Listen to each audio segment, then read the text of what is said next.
Wir unterhalten uns in dieser Zeit über den Glauben und wo der Glauben sich an verschiedene Menschen in der Bibel beweist. Diese Menschen, die einen besonderen Glauben beweisen, wurden uns in Hebräer Kapitel 11 kort vorgestellt.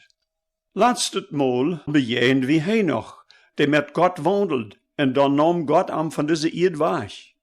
Hij ist für uns ein Teken von all die, wat auch noch einmal von dieser Erde wahrgenommen worden, wenn Jesus kämmt, seine Kinder zu holen. Von der gehen wir noch einmal zurück in die uralte Zeit und fingen die zweite Person, von der die Bibel sagt, dass er mit Gott wandelt. Dort wir Noah. Ich denke, dass meist jeder Mensch hat allemal von Noah gehört, aber vielleicht nicht, dass sein Glauben und sein Leben eine große Rolle spielt. Durch diese Reihe von Predigten über den Glauben, wird auch der Glauben von unseren Zuhörern gestärkt und verbessert worden. Ich lade die nu an, das 11. Kapitel an Hebräer abzuschlagen, und auch kurz 1. Mose Kapitel 6. Da wollen wir von der noch lesen. Weil wir nu den 7. Vers in Hebräer 11 lesen. Da sagt dort, durch den Glauben acht Noah darauf, was Gott seht, und bü dort scherp, seine Familie zu raden. Gott redet zu ihm über Sachen, wovon noch nichts zu sein wir. Durch den Glauben für die Welt urteil, und orft der Gerechtigkeit, die durch den Glauben kämpft. Von Noah seinen Glauben wurden uns hier 3 Dinge gesagt.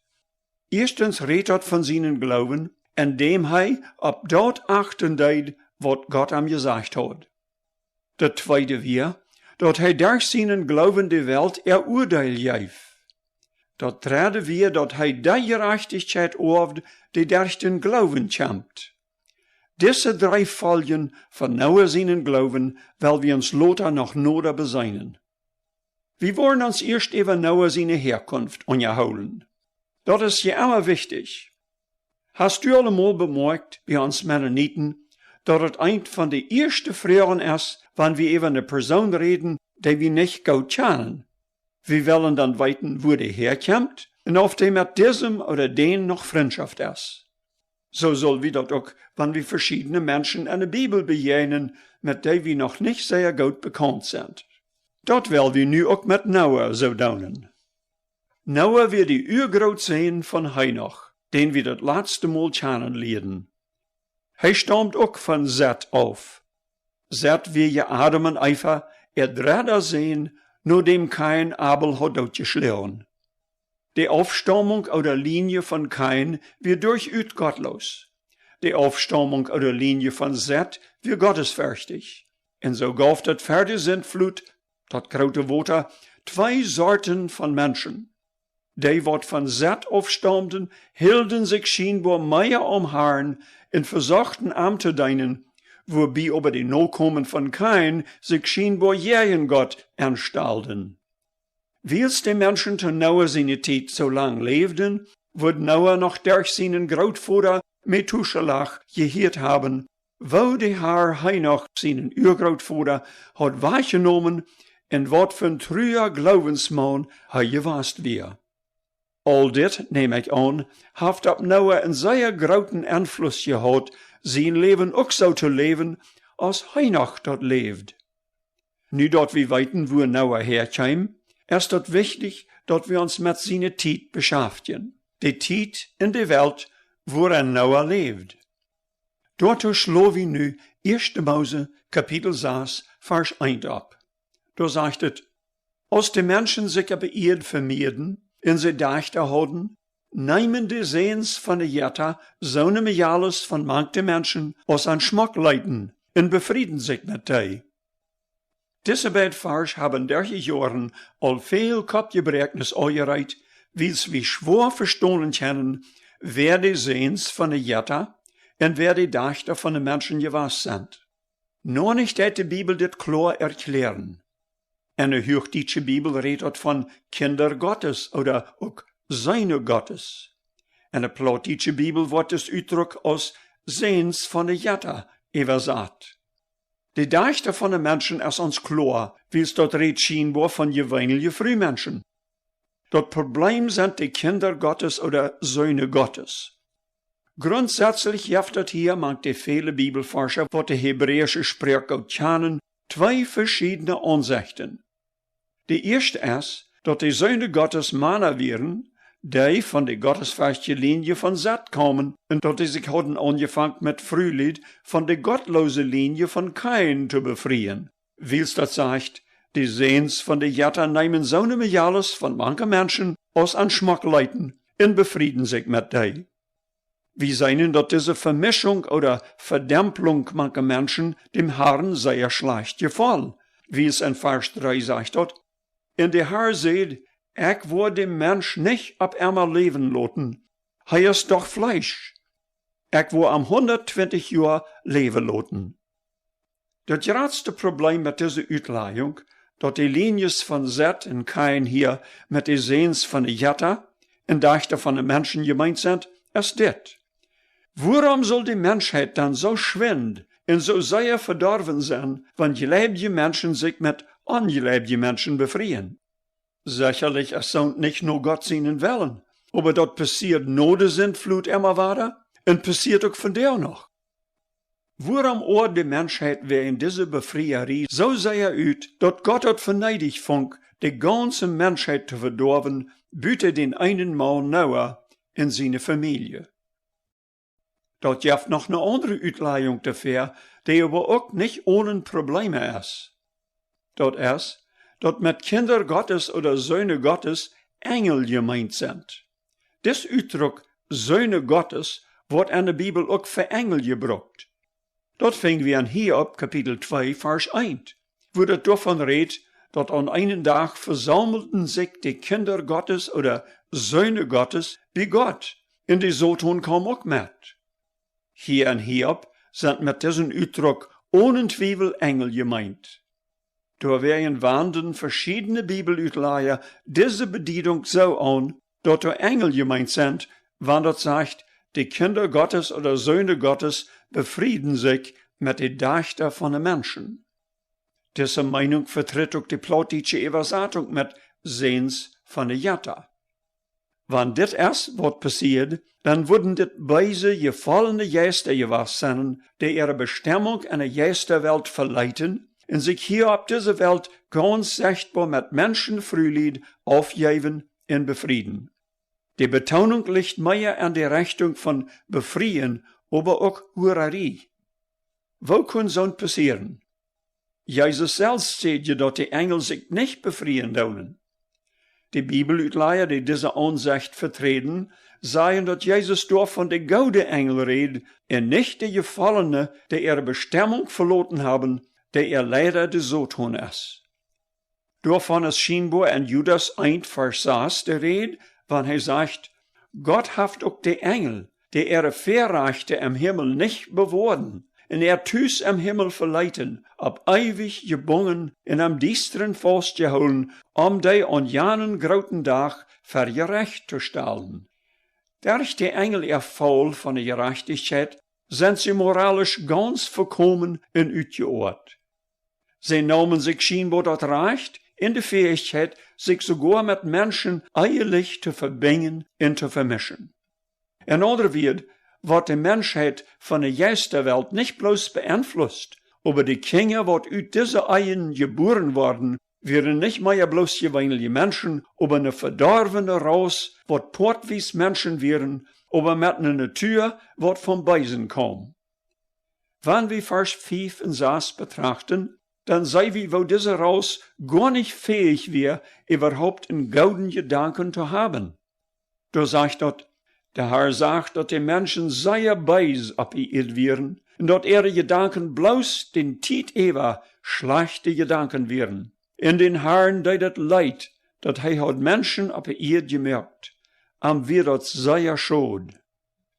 Das Schlechte, was sie deiden, wie nicht bloß die schändliche Unmoral, aber auch eine große Gewalt, was sich an Mord und Totschlag offenbart. Eine kann sich vorstellen, dass so eine schandhafte Ehe, die unnatürliche Aufstammung aus so einer Vermischung, in das schändliche Leben, was dadurch entstand, Ehe die Vernichtung von der Menschheit verursachen würde, als wann dat bloß gemischte Eien gejeft had, wo Bekeerde sich mit Unbekeerde befried hadden. Dat die Aufstammung nicht normal wie, sei wie in Vers 4. Da sagt dort, zu die Tijd en ook Lothar wären door Nephilim oder Riesen op Erd, die door no kommen wären von de Seens von de Jatta en Frühmenschen.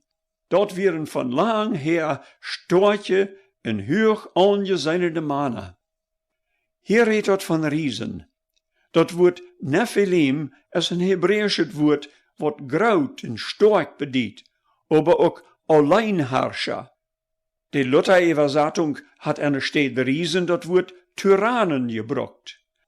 Ein Tyrann ist ein Herrscher, wat mit Gewalt en ohne Gnade regiert. Dat kann gut sein, dat diese Tyrannen oder Riesen mit schrecklicher Gewalt viele Menschen an ihre Knut hielten.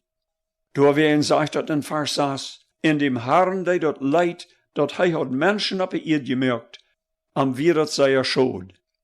En da werden jaft Moses ons in Vers 7 Gott seinen Plan. En hij zei, ik wil diese Menschen, wat ik gemerkt heb, van de Erde uitroden. Ik wil Menschen en alle Tieren en Vögel uitroden, so schade es mir dat ik aangemerkt heb. Weils die Menschheit sich so sehr verdorven hat, in diese ungesunde Vermischung bloß immer in ein schandhaftes Leben uitord, sagt der Herr, dat het einzige Mittel wird sein, mit der Menschheit frisch anzufangen. Aber mit wem kann er anfangen, wenn die Menschheit ganz verdorven wird? Und bei diesem Punkt fängt dann unsere Lektion von Noah an. 1. Mose 6, Vers 8 sagt uns bloß sehr kort und knapp diese wieder. Aber Noah wir gut angesehen bei Gott. Woran wir Noah gut angesehen? Lotte im Hebräerbrief vor wir an, dat het allerwichtigste bei Noah de Gloowen wir. Hier in 1. Mose 6, Vers 9 sagt Moses uns 3 Dinge über an. Noah wie ein gerechter Mann. Keiner kann ihn in seine Zeit beschuldigen. Noah lebt in Gemeinschaft mit Gott. Weil wir uns diese 3 Dinge ein bisschen noder bechecken.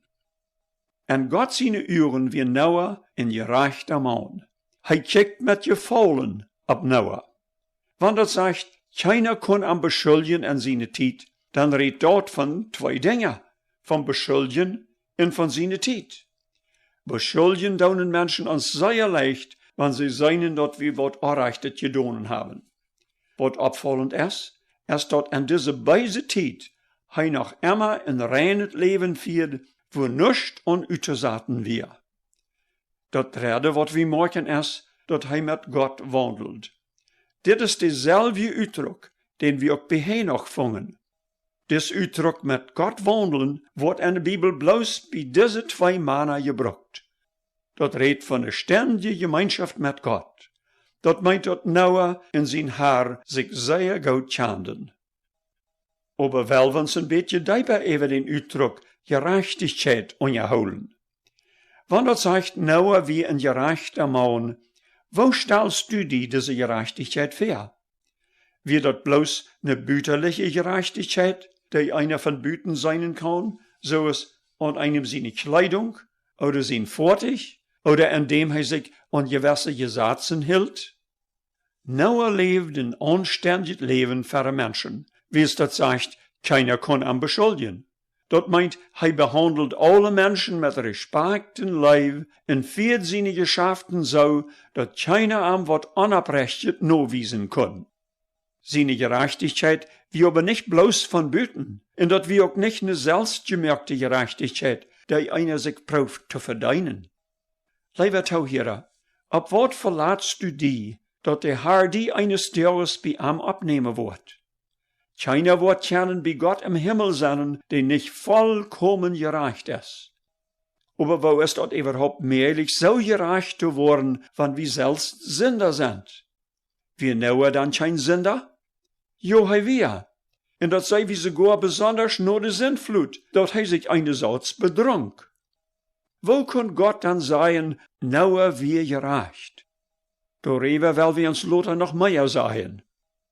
Die Antwort zu dieser Frage im Hebräertext beweist, de grote Rolle, wat de Glauben bij all dit speelt. Dat vingen we in onze tekst uit Hebräer 11, vers 7. Wel we ons den nog eenmaal verlezen.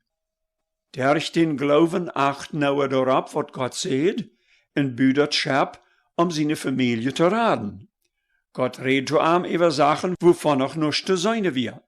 Durch den Glauben geeft hij de Welt Urteil en oorft de Gerechtigkeit, die durch den Glauben kommt. Weil wir uns nu die 3 Wahrheiten verholen, die des Vers uns lehrt. Erstens redt het von Noah seinen Glauben, wat het naam om op dat te achten, wat Gott hem gesagt hat.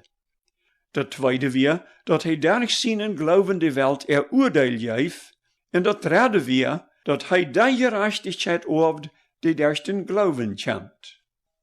Dat eerste weer dat, wat Gott hem gesagt hat. Der Hauptsache weer dat Gott Noah gesagt hat, dat hij de ganze Menschheit, ja de ganze Schöpfung, Tieren en Vögel en alles vernichten wird. Da wir aber noch mehr. Gott sagt Noah, dat hij de Menschheit bloß noch 120 Jahre mehr geben wird. In dieser Zeit soll Noah ein Schöpf bauen, dat hij seine Familie en de Tieren raden kann. Wir können gut verstehen, dat dat Glauben nehmen wird, dit alle te leven, wils dat so wat noch niemals vorhergegeben hat.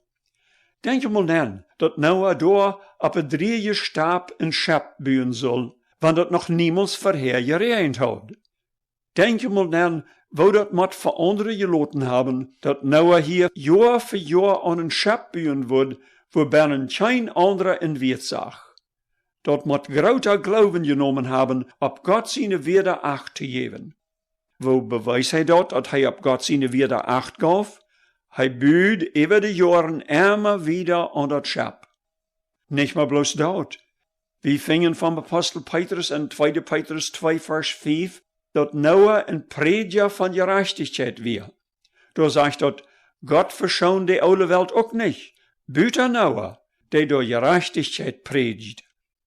Wir können uns vorstellen, wo die Menschen zu seiner Zeit spektakelt und sich mit einem Damm gehört haben über diesen alten Mann. Dort er danach das Schöpfbüt wies seinen Glauben an dort, was Gott gesagt hat. Dann sagt uns Text aus 2. Durch den Glauben geeft hij de Welt Urteil. Wo soll wir das verstehen? Wo kann Noah ab irgendeinem Weg Gott sein Urteil über die Welt bringen? Das sagt hij dort durch den Glauben. Ich glaube, wir müssen das so verstehen. Gott hat sein Urteil über die Welt und Noah seine Zeit klar uitgesproken. Hij wird die ganz vernichten. Menschen und Tieren. Dat kann aber nicht passieren, was Noah alles gedonen hat, was neidig wir, dat hij en seine Familie in een Port von den Tieren können übergeholen worden. Wils Noah durch den Glauben ab Gott seine Warnung acht gaf, kann Gott sein Vorhaben uitgeführt worden. Also Noah sein Glauben, der sich durch seinen Gehorsam dat Schöpfte Bühnen beweist, mögt het möglich, dat Gott sein Urteil über die Welt uitgeführt worden kann. In dem Sinn geeft Noah sein Glauben die Welt Urteil. Dat rede in unserem Text erst dat Noah durch den Glauben die Gerechtigkeit orf. Wo kann ein Mensch die Gerechtigkeit orven, vroeg wir uns erst all, als wir in 1. Mose 6 lasen, dat Gott von Noah seht, dat hij gerecht wir. Wann wir weten dat hij ook een Sünder wir, kriegt es wie. Die Bibel lehrt, dat wir gerecht worden durch den Glauben. Hier ist offenbar nicht von der menschlichen, selbstverdiente Gerechtigkeit die Rede. Hier ist von der geervene Gerechtigkeit die Rede, die einem angerechnet wird, wils wir leben. Dat meint, wir nehmen Gott bei sein Wort. Kriegt so es Noah leben deed, wat Gott gesagt hat, kriegt so soll wir leben, dat hij uns gerecht spricht, wann wir leben daunen, dat Jesus seine Gerechtigkeit auch für uns taugt. Wenn ich leben dau, dat Jesus all meine Sünden am Kreuz betalt hat, en ich vertraue darauf, so dat ich am danken kann, dat es so ist, dann rechnet Gott mir Jesus seine Gerechtigkeit an, so als wenn ich niemals gesündigt hat, als einer, der gerecht ist. Dat is die ongerekende gerechtigheid, wat de Heer ons schenkt, wanneer wir an Jesus geloven en aan ons leven anvertrouwen. Hast du ook al deze gerechtigheid geërven, die Noah ook durch den Glauben erf? Lieber Zuhörer, denk daran, en onze ene gerechtigheid tja wie niemals vor Gott bestohnen, wie es an Gott seine Uhren als onze ene selbstverdiente gerechtigkeit, so ist ein gerieset Koda. So sagt die Schrift.